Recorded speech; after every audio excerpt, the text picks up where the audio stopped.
from the game? Well, it's very obvious naman that players don't want to lose this game because they don't want to have another game on Wednesday.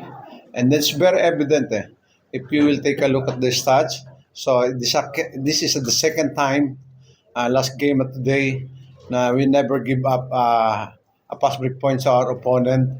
And then the second chance points is only 6. Unlike before nung game 4, talagang 22 pass break points and 29 second chance points. So it's hard to beat an opponent if you give up a lot of points from them easily. But tonight's game is really amazing for the players because from the start to finish, ay talaga pinakita nila what's the character of the team. Although we have a good start and then naka-recover, the composure ng player talaga nandun. Hindi nawawala because of their experience, especially in this time of a situation, a championship game. And of course, I would like also to congratulate Talk and Text for bringing out the best in us. Both teams deserving to win a championship, but we're more lucky. And I think the experience of the players, yun ang makakapagsabi kung bakit kami nananalo dito sa All Filipino Championship. It's a lot of prestige. And wala akong masabi dahil alam nila kung anong sitwasyon meron kami, especially when it comes to All Filipino Cup.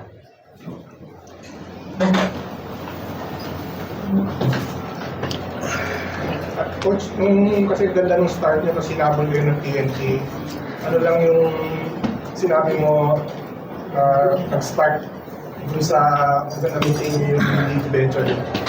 Yeah, we have to go back to the basic, ginagawa namin, especially sa defense, and then humabol sila, and then they cut it down to 2 points, but I told them na we're still leading, and we have to regroup, and then ayun, nakita natin talagang na-strengthen ulit yung defense namin, and that causes a lot of turnovers for our opponents, and we're able to stop Calvin Optana. It is the character of the player, especially Chris Ross. Sininggle-handed niya si Optana because alam natin Chris Ross, every time in the playoffs, especially in the finals, you can rely on him, especially on defense, and that's what happened. Nag-dominate ka na yung third or fourth, ano lang yung nangyari, but na lang yung naglaro mo kanina? Kailangan manalo, kailangan i-gain. Kasi nga, nakita ko yung mga teammates ko kung gano'n sila porsigido manalo. So, syempre, isa ako sa mga leader ng team sa kailangan ko. Ipakita na gano'n din ako, gusto rin manalo. So, thankful ako na kina-coach, sa lahat ng mga coaching staff, sa mga teammates ko. Yung determination namin na makuha yung game na to. So, andun. So, good thing na namin, na nakuha namin. Mas na yung tuhod mo kanina? Okay naman. Di ko na iniinda yung tuhod ko kasi game 6 na. So, gusto namin matapos yung series. So. Yung Mark, limang finals MVP mo na to, but how special lang yung ngayon kasi si Sir Fernandez pa yung nag-abot. Siyempre, isang karangalan na makakuha ng championship, tapos finals MVP. Si Don Roman pa yung nagbigay ng finals MVP na nag-abot. Tapos sa kanya pa ito nakapangalan. So, isang karangalan. For sure, nasa taas ng trophy case. So, Coach, look back lang sa conference nyo, halos ang mga-challenges na hinarap nyo kasi kung titignan, ang dami nyo kasing 10-8 game winning streak na dami na accomplish. Pero ano yung masasabi mo naging yung parang obstacle nyo for this conference? Yeah, before the start of the conference, we've gone into the basic principles of defense and offense. Dahil alam ko na there are a lot of teams na getting better and better. So we have to rely on defense. And if you notice, guys, we play a good defense tonight and the other night, because we just give up 77 points and 82 points. Considering our opponent is one of the top teams in terms of scoring. And talagang yung team namin ayaw magpatalo. And every day, so we have to keep on improving. And don't be contented of what we achieve after losing the first two games in the elimination. And I think it's a lesson for us yung two games because we lost in that two games because we're too complacent after winning All Filipino Cup. They thought na it's easy to win again. But it's a wake-up call for us. And then our target is first is to get into the top four, which is happen easily after winning a lot of games against those top teams. And going to the playoffs, alam nila na we have to play harder and mindset nila iba dahil alam nila ang glory of winning a championship. Coach, ano naman masabi sa professionalism ni Junmar? Alam naman natin, since dalawang balikat niya, nagka-problema. Tapos yung tuhod naman niya ngayong finals. Hindi nang deliver pa siya. Actually, not only Junmar. Most of the players may mga naramdaman. Si Chris Ross, and then si Rodney, and si Jericho. Meron silang iniinda. But knowing Junmar, since first championship, may injury siya, wala pipilitin yan. Especially sina Chris Ross, dahil sabi nila, this is hindi na kailangan pakawalan ito This is an opportunity na talagang it will not happen again and again. So, take advantage of it And then, si Junmar talagang, especially nung last game namin, talagang I'm really afraid. Kinabahan ako doon. But when I look at him and then I saw a thumb up and then he said, okay, I'm okay. That's why that game, 12 minutes siya nakaupo. But I'm happy for the team because na-sustain yung lead And then pagpasok ni Junmar, so that's it. It's finished na dahil siyempre, na-sustain uli yung yung firepower ng team. Si Pops talaga nagpilit sa akin na, Junmar, pilitin mo maglaro. Joke.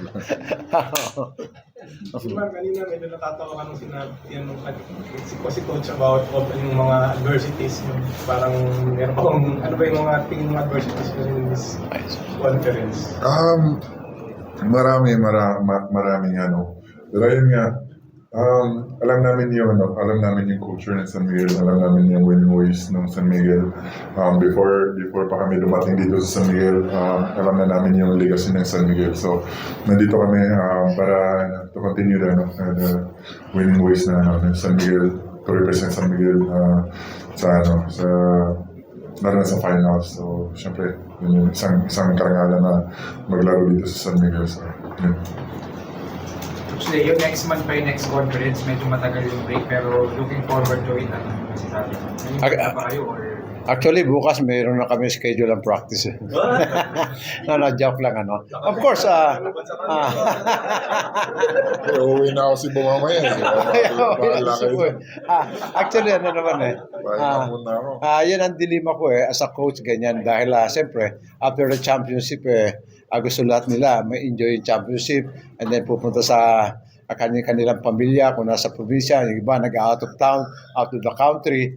But I will remind them na March 11 is the opening of the next conference and we'll always have the target on our back of the head dahil of course every team whether na yung number 11, number 12 gayan pagkakalaban kami, they are always prepared and we have to be ready next time around dahil it's always like that nag-i-struggle kami pagdating na ng opening ng ng tournament conference. Coach, lagi mo sinasabi na lagi kang pinagmumukhang magaling ng mga players mo, pero ano masasabi mo kasi pag ikaw yung coach ng San Miguel, undefeated pa rin kayo sa Philippine Cup Final? Hindi, magaling talaga si Coach Leo. Isa siya sa pinakamagaling na coach sa PBA. Hindi lang siya nabibigyan ng siya ng credit. Pati nga siya, sobrang humble niya. Pero ako na magsasabi sa inyo, magaling si Coach. Magaling siya na coach. Siya yung dahilan ka na nanalo ng championship ng San Miguel. So, Yun tingin mo, ba't magaling si Coach Leo? Pwede mo bang i-elaborate ano ba yung mga Kaya- nagawa niya? Kaya magaling ako dahil may Junmar ako eh. Okay, And si kasi Junmar magaling dahil meron ako. Siyempre, pinapabayaan niya yung mga players na maglaro. So, nailalabas ng mga players yung game nila. But at the same time, compose siya. So, and then, nagsistart yun sa practice. So, tapos nadidisiplina niya. So, Coach, gano'n lang kayo inspired nitong championship na to heading into the Commissioner's Cup? Kasi ano naman natin last year, medyo ganda din. ayun. Yeah, sometimes it will depend on the kind of import na makukuha mo eh. Dahil pagkuha ng import, swerte-swerte din eh.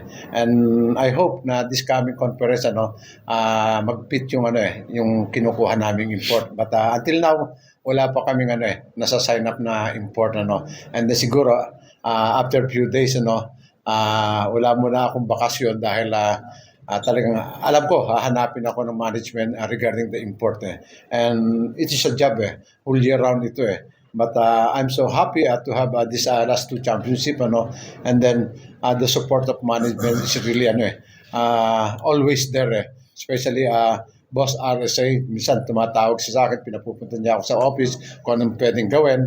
And then, siyempre, ganun din siya, si Coach Sal. Pagka nag-start yung finals, almost every day, nasa practice namin siya. Coach Benny Boatwright ba ang import?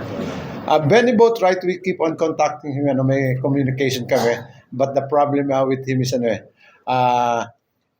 his last game in the elimination in Korea, will last this coming April 8. So, mag-uumpisa tayo March 11. So, probably mamimiss niya yung at least 4 games. But we don't know yet. Baka mamaya bigla mag-opt out siya. So, talagang kinakausap namin sila. But we're not sure kung siya talaga. But last time nakausap ng manager namin, sabi, he's so excited to come here, to come back to the San Miguel. But of course, may commitment yun sa kanyang team.